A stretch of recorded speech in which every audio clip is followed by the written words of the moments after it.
नमस्कार, मी सुवर्ण जोशी. बुलेटिनमध्ये आपल्या सगळ्यांचं स्वागत. चंद्रपुरामध्ये रुग्णालयाच्या चक्रा घालूनही बेड मिळत नसल्यानं रुग्णाचा गाडीतच मृत्यू झाल्याची दुर्दैवी घटना घडली आहे. चक्रा मारूनही बेड मिळाला नाही म्हणून रुग्णाचा स्वतःच्याच गाडीत मृत्यू झालाय.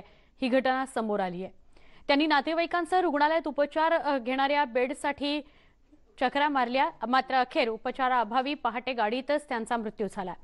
दौंडमधील उपजिल्हा रुग्णालय फुल झालेलं आहे, त्यामुळे रुग्णालयातील महिलांच्या प्रसूतीगृह कक्षामध्ये असलेल्या डिलिव्हरी बेडवर उपचार करण्याची वेळ आली आहे.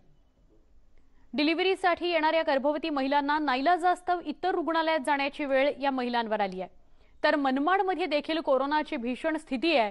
मनमाडसह नांदगाव तालुक्यामध्ये असलेल्या 30 बेड्सचे एकमेव DCHC सेंटर हाऊसफुल झालंय. रुग्णांना ऑक्सिजन बेड्सची गरज आहे, मात्र बेड्स मिळत नसल्यानं रुग्णांची फरफट होतीये.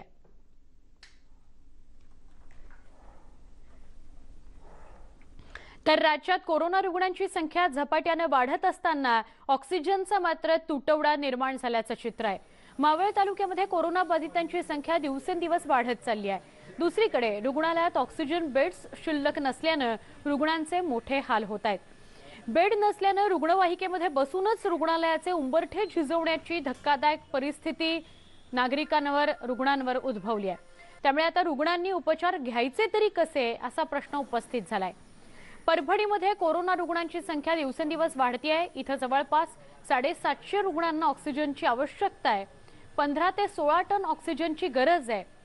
तर साताऱ्यातही कोरोना बाधितांच्या आकड्यात वाढ होती आहे.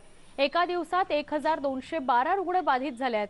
39 रुग्णांचा मृत्यू झालेला आहे.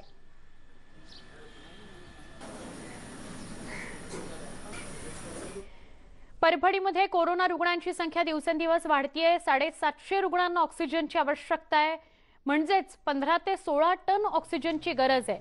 परभणीमध्ये सगळ्या रुग्णांना ऑक्सिजन मिळतंय का, काय नेमकी परिस्थिती आहे, जाणून घेऊयात आमच्या प्रतिनिधींकडून. जिल्ह्यामध्ये कोरोना रुग्णांची संख्या दिवसेंदिवस वाढत आहे. आज सध्या परिस्थितीमध्ये जवळपास 6000 रुग्ण हे कोरोनाचा उपचार वेगवेगळ्या दवाखान्यांमधून घेत आहेत. यामध्ये शासकीय कोविड सेंटर असतील, खाजगी कोविड सेंटर असतील किंवा होम आयसोलेशन असेल.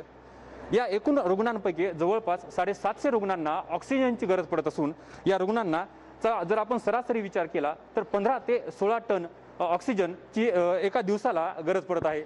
या संदर्भामध्ये जिल्हा प्रशासनाकडे आपण माहिती घेतली असता परभणीच्या शासकीय रुग्णालयामध्ये उभारण्यात आलेल्या ऑक्सिजन प्लांटच्या माध्यमातून आणि काही खाजगी एजन्सीच्या माध्यमातून हा ऑक्सिजन पुरवला जात असल्याची माहिती देण्यात आली आहे.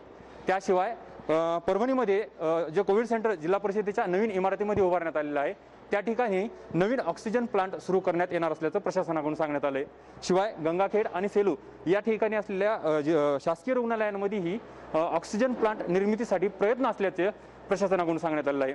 एकूणच जिल्ह्याला आवश्यक असलेल्या ऑक्सिजनपैकी बहुतेक ऑक्सिजन पुरवठा होत असल्याचं प्रशासनाकडून सांगण्यात आलंय. परंतु परभणीच्या शासकीय रुग्णालयामध्ये काही दिवसापूर्वी झालेल्या घटनेकडे जर आपण पाहिलं तर या घटनांमध्ये 2 वेगवेगळ्या रुग्णांचा ऑक्सिजन अभावी मृत्यू झाल्याचा आरोप रुग्णांच्या नातेवाईकांनी केला होता. त्यानंतर प्रशासनाने या संदर्भात चौकशी सुरू असल्याचं सांगण्यात आलं, परंतु त्या चौकशीतून अद्यापही काहीही समोर आलेलं नाही.